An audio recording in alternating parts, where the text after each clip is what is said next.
morning, Holy Cross. It's good to be with you today. This week, my message for you comes from the Gospel of John in the 4th chapter. Something is bothering me.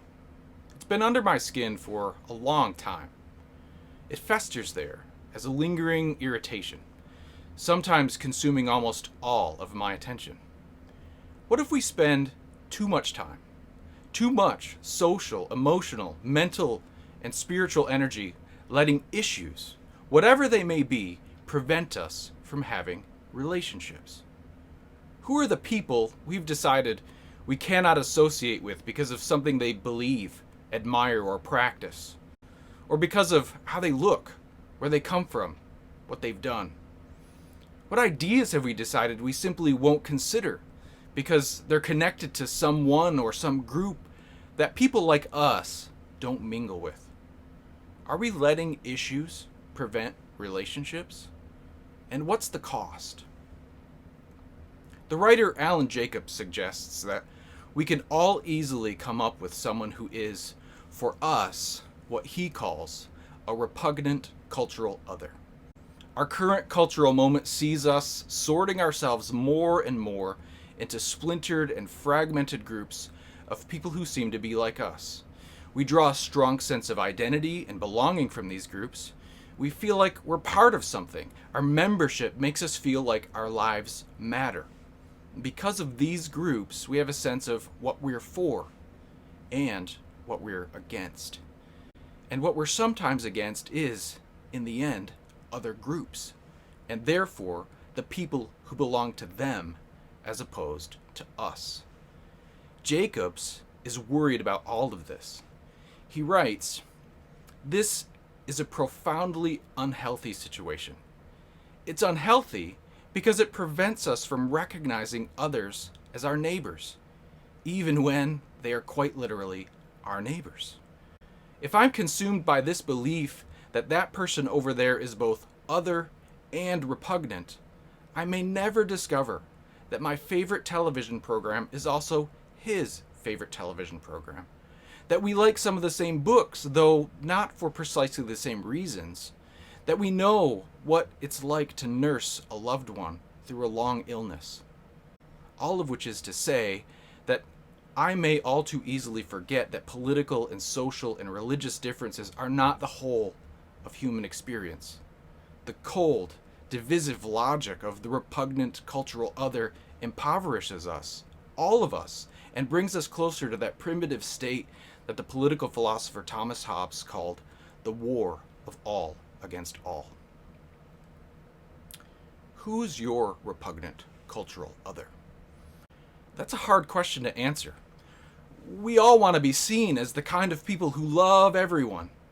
Even more, we don't want to imagine that it's remotely possible that we could be someone who has a repugnant cultural other. Indeed, it's easiest just to deny that we do. Rather than face down this difficult question, we dismiss it out of hand to save face. 1,500 years ago, the African bishop St. Augustine of Hippo wrote about an incident in his life that occurred when he was a young teenager. Out and about with some of his peers, they found themselves in an orchard. Whether they had permission to be in that orchard is not clear, but that it did not belong to any of their families is made clear in the way he tells the story.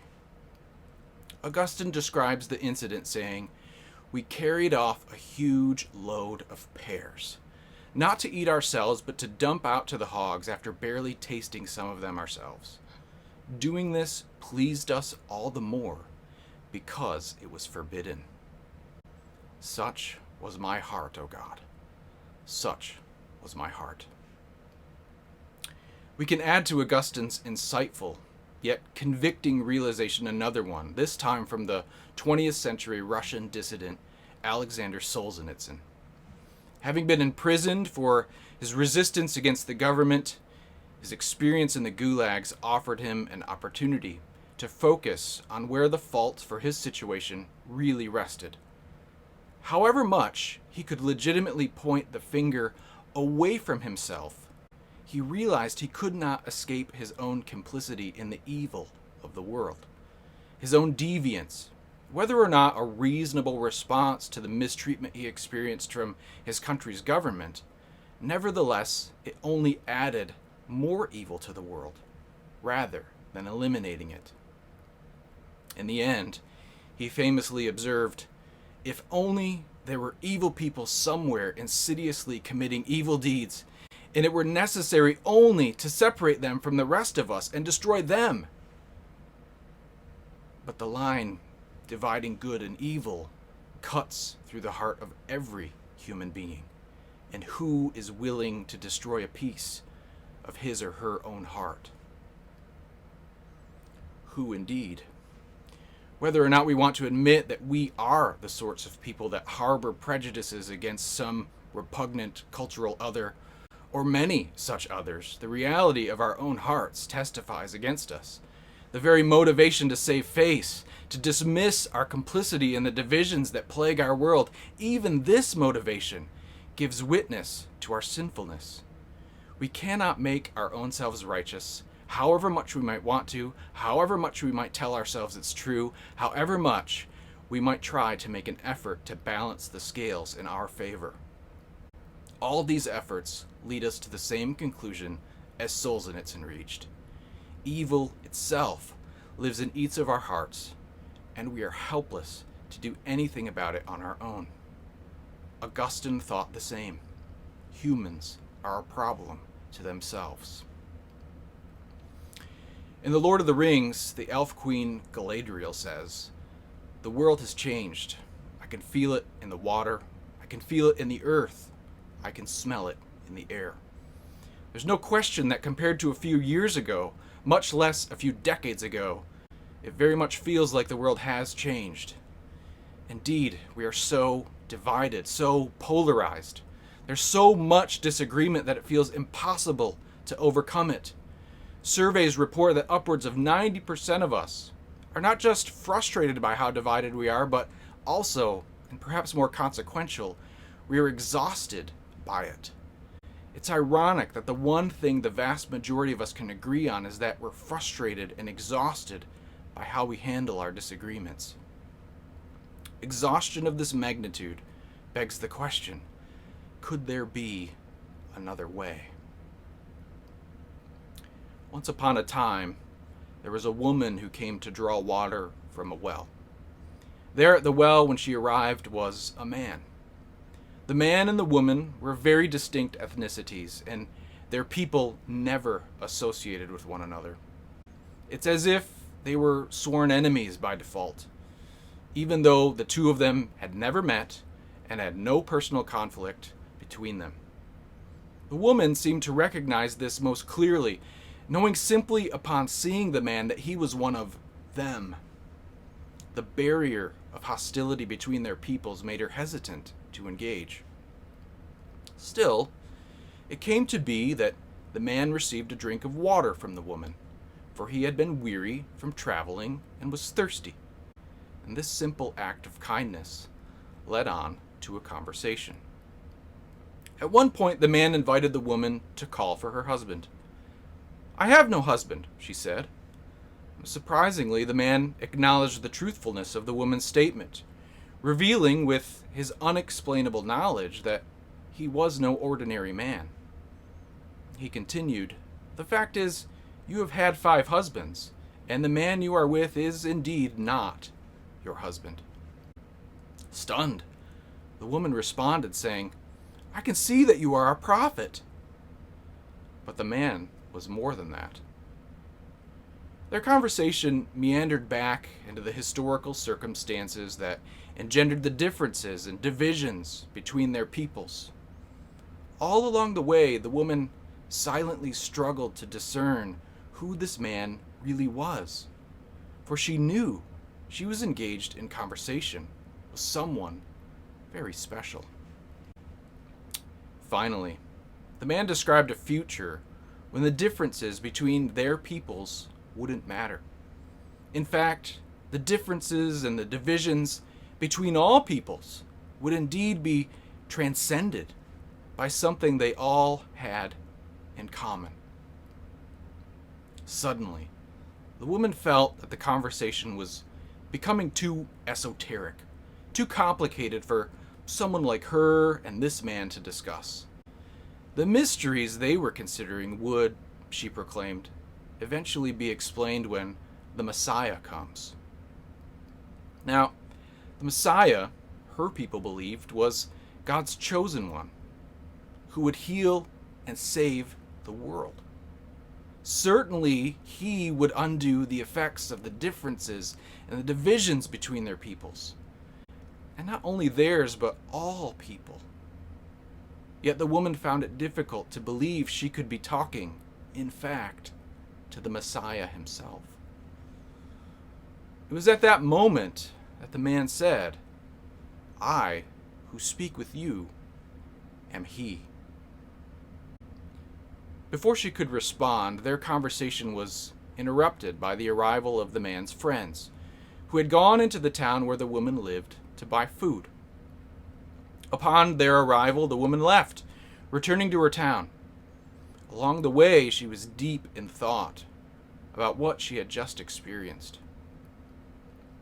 Overcome with the sense of urgency and awe from the experience, she began to tell other townsfolk to come. "See a man who told me everything I ever did. Could this man be the Messiah?" In fact, many of the townspeople went out to meet the man, and they too were so moved by their engagements with him that they invited the man to stay in their town for a while, despite the differences between their peoples. And over time, they too came to believe he was the Messiah. What's fascinating about the story of Jesus and the woman at the well is just how much it stands in contrast to our normal way of operating. In our day, no one would be surprised when someone chooses not to associate with another on the basis of some difference that we've decided has to be a big deal. We have, in fact, decided these things. We didn't have to, but we did. So we act as if we must divide ourselves over any number of different issues, including ethnicity, religion, race, politics, gender, sexuality, and more. We have chosen to let these issues divide us and prevent relationships, and we often feel as if we must operate this way. But this story reveals that it doesn't have to be this way. It helps us to imagine other possibilities. Two different elements of the story help with this. First is Jesus' demonstration of a different form of engagement. His way of engaging helps us to imagine a new possible way of our engaging.